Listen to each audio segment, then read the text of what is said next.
Hello hi friends, ಇವತ್ತು ಬಂದ್ಬಿಟ್ಟು ಒಂದು ಕಪ್ಪು ಪುಟಾಣಿ ಕಾಳನ್ನು ತೊಗೊಂಡಿದ್ದೀನಿ. ಒಂದು ಬಟ್ಲು ಬೆಲ್ಲ, ಒಂದು ಬಟ್ಲು ಗೋಧಿ ಹಿಟ್ಟು ಮತ್ತು 2 ಏಲಕ್ಕಿಯನ್ನು ಸಹ ನಾನು ಇವತ್ತು ತೊಗೊಂಡು ಸ್ವೀಟ್ ರೆಸಿಪಿಯನ್ನು ಮಾಡ್ತಾಯಿದ್ದೀನಿ. ಫಸ್ಟ್ ಬಂದ್ಬಿಟ್ಟು ನಾನು ಒಂದು ಮಿಕ್ಸಿ ಜಾರನ್ನು ತೊಗೊಂಡಿದ್ದೀನಿ. ಅದಕ್ಕೆ ಪುಟಾಣಿಯನ್ನು ಹಾಕಿ ಪೌಡರ್ ಮಾಡ್ಕೊತಾ ಇದ್ದೀನಿ. ಸ್ವಲ್ಪ ಪೌಡರ್ ಆದಮೇಲೆ ಅದಕ್ಕೆ ನಾನು ಬೆಲ್ಲವನ್ನು ಸಹ ನಾನು ಹಾಕಿ ಪೌಡರ್ ಮಾಡ್ಕೊತೇನೆ. ಅದು ಪೌಡರ್ ಆದಮೇಲೆ ನಾವು ಇವಾಗ ಒಂದು ಜೇಡಿ ಹಿಡ್ಕೊತಾ ಇದ್ದೀನಿ. ಬೆಲ್ಲ ಹಾಕುವ ಸಮಯದಲ್ಲೇ ಏಲಕ್ಕಿಯನ್ನು ಕೂಡ ಹಾಕ್ಕೊಂಡಿದ್ದೀನಿ. ಇವಾಗ ಬಂದ್ಬಿಟ್ಟು ನಾನು ಜೇಡಿ ಹಿಡ್ಕೊತಾ ಇದ್ದೀನಿ. ಇದನ್ನು ಕ್ಲೀನಾಗಿ ಜೇಡಿ ಹಿಡ್ಕೋಬೇಕು. ಏಕಪ್ಪ ಅಂತ ಹೇಳಿದ್ರೆ ನುಚ್ಚು ಟೈಪ್ ಏನಾದೈತೆ ಅದು ಮೇಲೆ ಬರ್ತದೆ ಕ್ಲೀನಾಗಿ ಅಂತ ಹೇಳ್ಬೋದು. ಇದನ್ನು ಬಂದ್ಬಿಟ್ಟು ನಾನು ಒಂದು ಡಬ್ಬದಲ್ಲಿ ಸ್ಟೋರ್ ಮಾಡ್ತೇನೆ. ಫಸ್ಟ್ ಟೈಮ್ ನನ್ನ ಚಾನಲ್ ನೋಡ್ತಾ ಇದ್ದೆ, ಪ್ಲೀಸ್ ಸಬ್ಸ್ಕ್ರೈಬ್ ಮಾಡ್ಕೊಳ್ಳಿ. ಬೆಲ್ ಬಟನ್ ಆನ್ ಮಾಡಿ ಆಲ್ ಅಂತ ಕ್ಲಿಕ್ ಮಾಡ್ಕೊಳ್ಳಿ. ಪ್ಲೀಸ್ ಸಬ್ಸ್ಕ್ರೈಬ್ ಮಾಡ್ಕೊಳ್ಳಿ. ಇದನ್ನು ನಾನಿವಾಗ ಒಂದು ಬಾಕ್ಸಲ್ಲಿ ಇಟ್ಕೊತೇನೆ ಸೈಡು. ಬೆಲ್ಲ ಜಾಸ್ತಿ ಬೇಕೆಂದರೆ ಜಾಸ್ತಿ ಕೂಡ ಹಾಕ್ಕೋಬೋದು.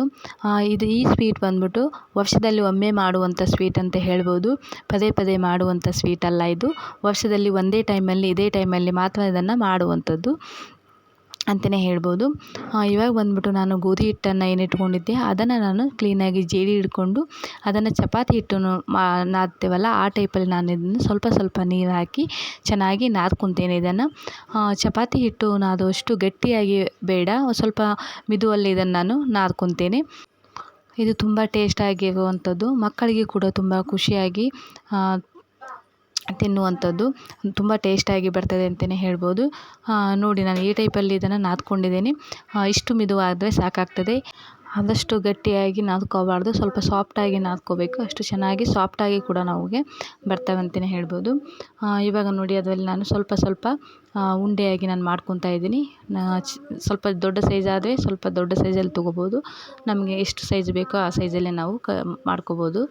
ನಾನು ಇಷ್ಟಿಷ್ಟು ಸೈಜಲ್ಲೇ ನಾನು ಕಟ್ ಮಾಡ್ಕೊಂಡಿದ್ದೀನಿ.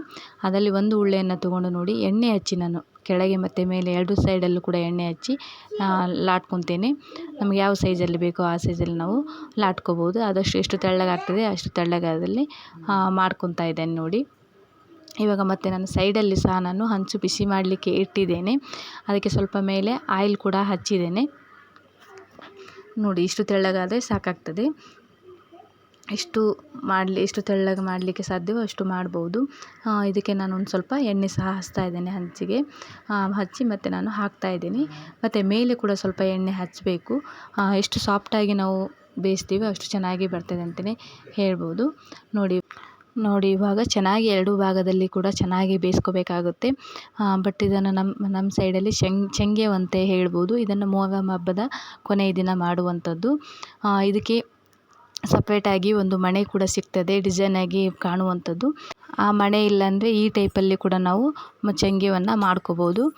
ನಾನು ಇದೇ ಟೈಪಲ್ಲಿ ಮಾಡ್ತಾಯಿದ್ದೀನಿ.